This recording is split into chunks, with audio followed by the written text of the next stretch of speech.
নমস্কার, @joys cooking চ্যানেলে আপনাদের সকলকে স্বাগত। বানাবো ভিন্ন স্বাদের তন্দুর মুসুর ডাল।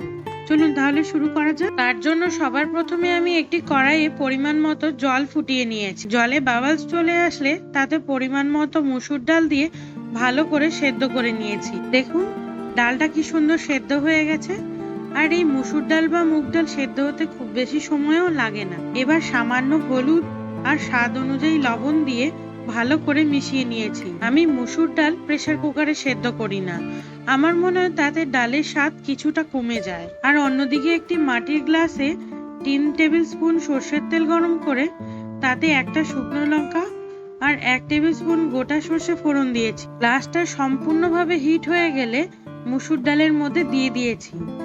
মিনিট 2-3 ফুটিয়ে তুলে নিয়েছি। আপনাদের ব্যস্ততর সময়ে খুব সহজেই কিন্তু আপনারা এই তন্দুর মুসুর ডাল বানাতে পারেন।